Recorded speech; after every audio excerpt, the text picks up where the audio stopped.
Um anel de 2000 anos pode ser uma prova material de que as histórias contadas nos evangelhos e os personagens que aparecem nelas existiram de verdade.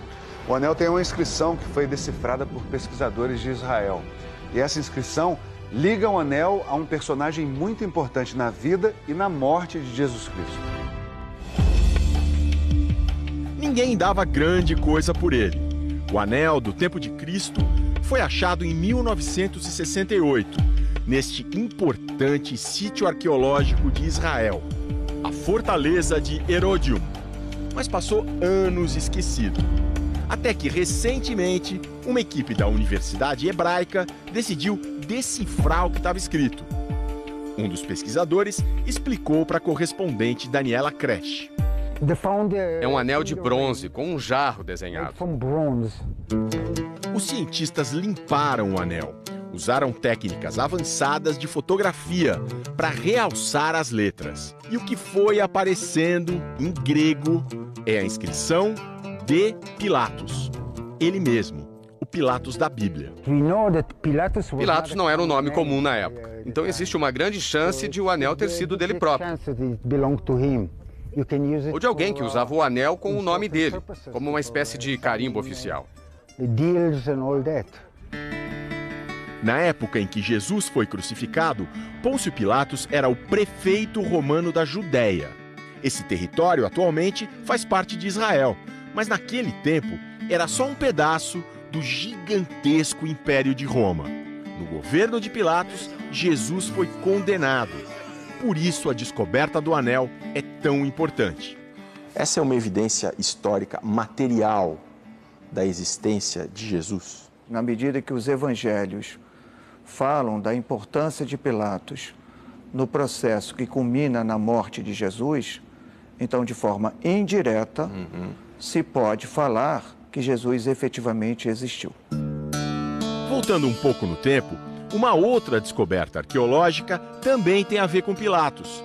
Aconteceu em Israel, em 1962. Eles encontram uma pedra com uma inscrição, né? Pilatos, prefeito.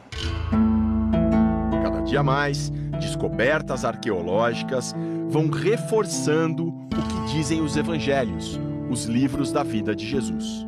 Isso é importante porque estudiosos mais desconfiados sempre puseram em dúvida algumas passagens.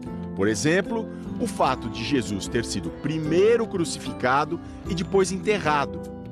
Esse não seria o processo normal para um pregador popular como ele. A regra era deixar o corpo na cruz, 4 dias depois, né, se as aves não comeram o suficiente, aquele corpo cai e os cães terminam de fazer o serviço. Então, não há enterramentos.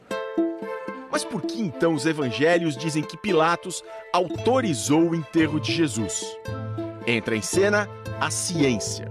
Uma ossada encontrada numa caixa de madeira, também em Israel, pode trazer uma explicação. Madeira, calcanhar e o prego, né, mostrando possíveis sinais de que ali estava alguém que foi crucificado e que conheceu o enterramento. Claro, não era Jesus, mas alguém que teve o mesmo destino. Crucificação seguida de enterro.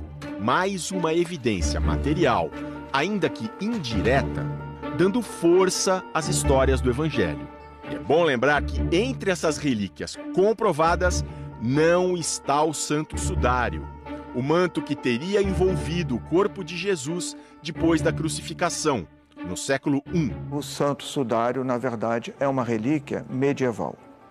Ela não tem nenhuma relação, nada de concreto com o século I.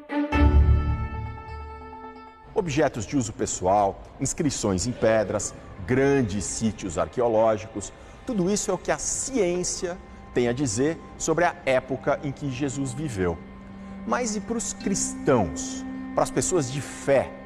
Faz alguma diferença que existam provas concretas de que Jesus existiu? Para este padre jesuíta, sim.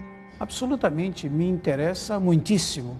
Essas descobertas, elas nos ajudam a compreender melhor os textos que nós cristãos consideramos como sagrados. O pastor presbiteriano segue a mesma linha. A arqueologia vai mostrando essas coisas aparecendo, Jesus, personagens bíblicos, situações e costumes, até que se chegou à conclusão de que a história bíblica tem, de fato, o seu lugar e que esses elementos estão aí para corroborá-la na mente, na concepção das pessoas. O professor Chevitarese, da UFRJ, cita mais uma descoberta arqueológica ligada aos evangelhos. Caifás era um dos sumos sacerdotes do Templo de Jerusalém, de onde Jesus, segundo a tradição, expulsou os vendilhões. Caifás é alguém extremamente importante e hoje nós temos evidências materiais da sua existência.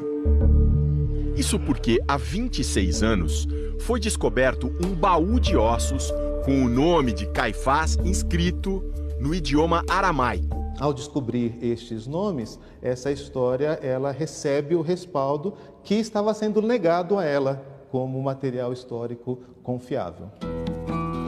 Existem também os relatos históricos, como os de Flávio Joséfo, historiador do século I, que cita Jesus em seu livro sobre a história do povo judaico. Por exemplo, em dizer que Jesus era um sábio, que ele foi crucificado e condenado à cruz por Pôncio Pilatos. Dos tempos de Flávio Joséfo até hoje, a visão que temos de Jesus foi mudando. Ao longo dessa reportagem, você viu muitas cenas de Jesus em filmes, mas essa é uma representação recente do Cristo. O historiador Chevitarese tem tatuada uma outra imagem de Jesus. É do início do cristianismo, encontrada nas catacumbas de Roma. Retrata uma passagem do Evangelho de João. É a samaritana, o poço e Jesus. Repara que até o século IV, Jesus é imberbe. Ele não tem barba. Bem diferente do Cristo que conhecemos, que será bem diferente do Cristo que as futuras gerações vão conhecer. Porque novas descobertas vão ser feitas sobre o tempo de Jesus. Novos documentos, novos sítios arqueológicos, novos objetos. O anel com a inscrição de Pôncio Pilatos é só um capítulo dessa aventura de ciência e de fé.